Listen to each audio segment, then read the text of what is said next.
தூத்துக்குடி மாவட்டம் முள்ளக்காடு பகுதியில் வாழ்வாதாரமாக உள்ள உப்பள நிலங்களை கப்பல் கட்டும் திட்டத்திற்காக கையகப்படுத்திய மத்திய மாநில அரசுகள் முளைத்துள்ளன. இதில் தங்கள் வாழ்வாதாரம் கவலைக்கிடமாக மாறியுள்ளதாக உப்பு உற்பத்தியாளர்கள் வேதனை தெரிவித்துள்ளனர். இதுகுறித்து விவரிக்கிறது இந்த செய்தி தொகுப்பு. இத்துடன் இந்த செய்தி அறிக்கை நிறைவு பெறுகின்றன. அண்மை செய்திகளுக்காக தொடர்ந்து இணைந்தே இருங்கள். இது நியூஸ் 7 தமிழ்.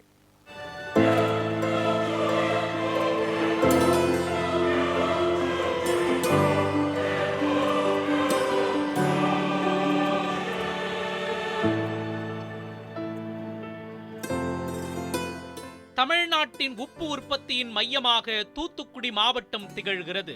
காடும் மேடுமாக இருந்த முள்ளக்காடு, முத்தையாபுரம், பழைய காயல், கோவளம் போன்ற கடற்கரை பகுதிகளில் ஆங்கிலேயர் காலத்திலேயே ஒப்பந்தம் மூலம் உப்பு உற்பத்தி தொடங்கப்பட்டது. தலைமுறைகள் பல கடந்தும் இன்று வரை உப்பு உற்பத்தியானது இந்த கடலோர பகுதியின் முதன்மையான வாழ்வாதாரமாக நீடிக்கிறது. இங்கு சுமார் 500க்கும் மேற்பட்ட சிறிய அளவிலான உப்பு உற்பத்தியாளர்கள் அரசின் நிலங்களை குத்தகைக்கு எடுத்தும் சிலர் தங்களின் சொந்த பட்டா நிலங்களை பயன்படுத்தியும் தங்களது குடும்பங்களின் வாழ்வாதாரத்தை நடத்தி வருகின்றனர். இவர்களின் உழைப்பை நம்பி சுமார் 15,000க்கும் மேற்பட்ட தொழிலாளர்கள் வேலை செய்து வருகின்றனர். மேலும் இந்த தொழிலில் நேரடியாகவும் மறைமுகமாகவும் 1 லட்சத்திற்கும் மேற்பட்ட மக்கள் இதை சார்ந்துள்ளனர். இங்கே சுமார் 10,000க்கும் மேற்பட்ட மக்கள் வாழ்வாதாரத்தை கொண்டிருக்கிற உப்பளத்தை மத்திய அரசு மூலம் கப்பல் கட்டுத்தளத்துக்கு எடுக்கிறதா ஒரு செய்தி பரவிக்கிட்டு இருக்கு. அதனால் அப்படி ஒரு திட்டம் வந்தால் இங்கே உள்ள உப்பள தொழிலாளிகள் அனைவருமே மிகவும் பாதிக்கப்படுவார்கள். இப்போ இந்த திட்டத்தை இந்த உப்பளத்தை அழிக்கிறத பார்த்தா அதேமாதிரி மறுபடியும் குஜராத்திகளை இங்கே உப்பை இறக்கி வச்சு இங்கே உள்ள உப்பு தொழிலை அழிக்கிறதுக்கு வேலை நடந்த மாதிரி தெரியுது. அதனால் இது மத்திய மாநில அரசுகள் இந்த இடத்த எடுக்காமல் உப்பு உற்பத்தி, உப்பு தொழிலாளர்களோட வாழ்க்கையை பாதுகாக்க வேண்டி வலியுறுத்துகிறோம். இந்த சூழலில் மத்திய மற்றும் மாநில அரசுகள் கொரிய நாட்டைச் சேர்ந்த தனியார் நிறுவனம் ஒன்றுக்காக கப்பல் கட்டும் தளம் அமைக்க முள்ளக்காடு, முத்தையாபுரம் உள்ளிட்ட பகுதிகளில் 1800 ஏக்கர் நிலங்களை கையகப்படுத்த திட்டமிட்டுள்ளதாக தகவல் வெளியாகி இருக்கின்றது. இந்த நிலங்கள் அனைத்தும் தற்போது உப்பு உற்பத்திக்காக பயன்படுத்தப்பட்டு வருகின்றன என்பது மிகுந்த வேதனையான ஒன்றாகும். உற்பத்தியாளர்களுக்கு எந்தவிதமான முன்னறிவிப்பும் இல்லாமல், நோட்டீஸும் வழங்காமல் அதிகாரிகள் ஆய்வுக்காக நிலத்தை கணக்கெடுத்து வருவதால் அப்பகுதி மக்களிடையே பெரும் பதற்றம் உருவாகியுள்ளது. இப்போ நாங்கள் 3 தலைமுறையாக இங்கே உப்பளம் வச்சு உப்பு வாரி இங்கே உள்ள லோக்கலில் உள்ள மக்களுக்கு வேலைவாய்ப்பு கொடுத்துக்கிட்டு இருக்கோம். திடீர்னு இப்போ ஏதோ ஃபாரின் கம்பெனி வந்து கப்பல் கட்டும் தளம் அமைக்கணும், நீங்கள் எல்லோரும் வெளியேறுங்கிற மாதிரி இப்போ எங்களுக்கு அரசியல் பிரசார நியூஸ் வந்திருக்கு. இதை முதல்வர் ஐயா எடுத்து இந்த மாதிரி ஏற்கனவே தொழில் பண்ணிகிட்டு இருக்கிற எங்களை தொழில் பண்ண திருப்பி அலோவ் பண்ணணும். அந்த கப்பல் கட்டும் தளத்தை வேறு பக்கம் மாற்றி எங்களுக்கு திருப்பி வாழ்வாதாரம் கொடுக்கணும்னு சொல்லி நான் அன்போடு கேட்டுக்கிறேன். இந்த உப்பள பகுதிகள் வெறும் தொழில்துறை பகுதி மட்டுமல்ல, தூத்துக்குடியின் இயற்கை வடிவமைப்பில் மிக முக்கிய பங்கு வகிக்கும் ஒரு பகுதியாக திகழ்வதாகவும் அப்பகுதி மக்கள் தெரிவிக்கின்றனர்.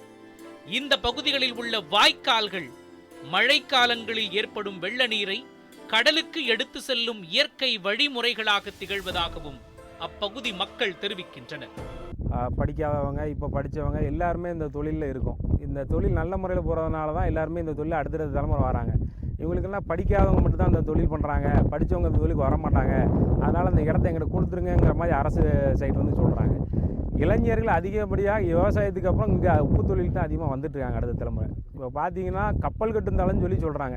கப்பல் கட்டும் தளத்துக்கு இவங்க ஆரம்பித்தாலும் இங்கே அதிகப்படியான பேருக்கு வேலை வாய்ப்பு கொடுக்க போகிறதில்ல. வெளியே இருந்தால் ஆட்களை கொண்டு வர போகிறாங்க, எங்களை தான் முடக்க தான் செய்வாங்க. எங்களுக்கு அதிகமாக வேலை கிடைக்காது. அதனால் கப்பல் கட்டு தளத்துக்கு தரிசு இடம் அதிகமாக வடக்க எல்லா பக்கமும் இருக்குது. வேம்பார், வைப்பார் பக்கம்லாம் பிரிபோச்சமாக எல்லா இடத்துலையும் இருக்குது. அந்த பக்கம் வேலைவாய்ப்பு இல்லாத பக்கம் வேலைவாய்ப்பு உருவாக்கி கொடுத்தா நல்லாயிருக்கும்.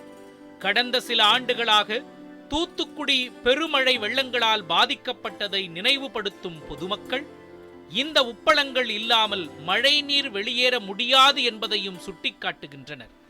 இதனால் கப்பல் தளம் கட்டினால் வெள்ள நீர் தேங்கும் அபாயம் ஏற்பட்டு அது விவசாயத்தையும் குடியிருப்புகளையும் அழிக்கும் எனவும் வேதனை தெரிவிக்கின்றனர். கப்பல் கட்டு தளத்துக்கு உண்டான இடமே கிடையாது. ஏற்கனவே 2015 இதில் 13 வந்து 2013 வந்து உப்பு இதை அளவு செஞ்சாங்க. ஆனால் கடலில் வந்து ஆழமே இல்லை, அப்போ இங்கே வந்து கப்பல் கட்டுத்தளம் வர்றதுக்கு வாய்ப்பு இல்லை அப்படின்னு சொல்லி விட்டுட்டு போயிட்டாங்க. திரும்ப வந்து இப்போ வந்து 2023 வெள்ளம் வரும்போது இது அவ்வளோ வெள்ளக்காடாக தான் கிடந்துச்சு. இதெல்லாம் இந்த இடமே திரும்ப 24 வெள்ளம். அதனால் இந்த இடம் வந்து கப்பல் கட்டுத்தளத்துக்கு சரியில்லை. மத்திய மாநில அரசு இது கவனம் செலுத்தி இந்த இடத்த எங்களுக்கு தொழில் செய்கிறதுக்கு நிரந்தரமாக ஆக்கி கொடுக்குறோம்.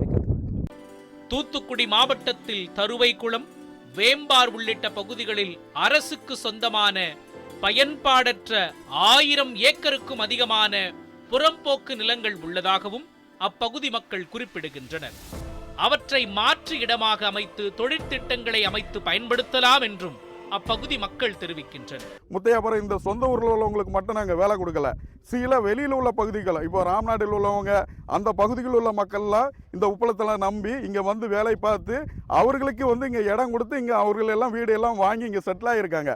அந்த அளவுக்கு வந்து ஒரு வாழ்வாதாரத்தை தினமும் கொடுக்கக்கூடிய ஒரு பகுதியாக தான் இந்த உப்பளம் இருக்குது. ஸோ இருக்கிற இந்த தொழில் வந்து நல்ல முறையில் இது நடைபெறட்டும்.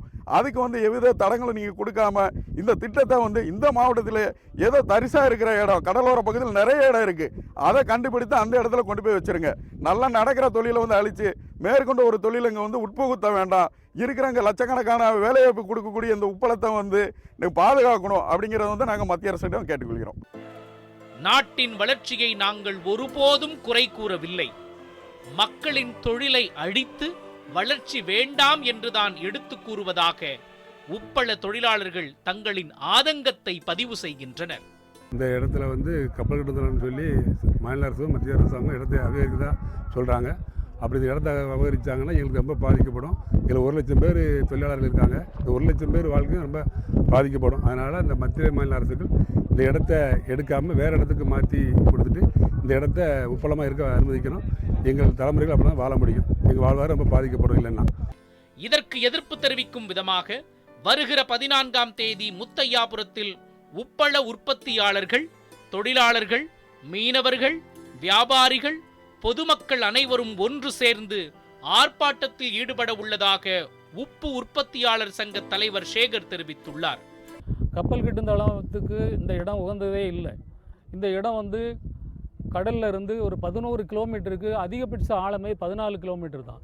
அது போக அந்த பகுதி பூரா மணல் தள்ளி மணல் அரிப்பு உள்ள கரைக்கு கொண்ட பகுதி. நீங்கள் கப்பலை கட்டி இதில் உள்ள தள்ளவே முடியாது. இது நாங்கள் வந்து திட்டத்தை எதிர்க்கலை. எங்கள் வாழ்வாதாரத்தை அழித்து இன்னும் ஒரு வெளிநாட்டு கம்பெனி கொடுக்காதங்க. இதை நம்பி தான் நாங்கள் எங்கள் குடும்பம் எல்லாரும் நாங்கள் வாழ்கிறோம். அரசு இது தயவு செய்து எங்களுடைய வாழ்வாதாரத்தை காப்பாற்றி இந்த பகுதியை காப்பாற்றி தரும்படி கேட்டுக்கொள்கிறேன். அதற்காக வருகிற 14ஆம் தேதி வியாழக்கிழமை முத்தையாபுரம் பல்க் பஜாரில் காலை 9 மணியிலிருந்து 12 மணி வரை கண்டன ஆர்ப்பாட்டம் நடைபெறும். இது வெறும் ஒரு தொழில்துறை பிரச்சனை அல்ல, இது ஒரு சமூகத்தின் வாழ்வாதார போராட்டம். அரசு அவர்களின் அழுத்தமான கோரிக்கைகளை உரிய முறையில் பரிசீலித்து மாற்று தீர்வு காண வேண்டும் என்பதே உப்பு உற்பத்தியாளர்களின் பிரதான கோரிக்கையாக உள்ளது. நியூஸ் 7 தமிழ் செய்திகளுக்காக தூத்துக்குடி செய்தியாளர் இசக்கி ராஜா.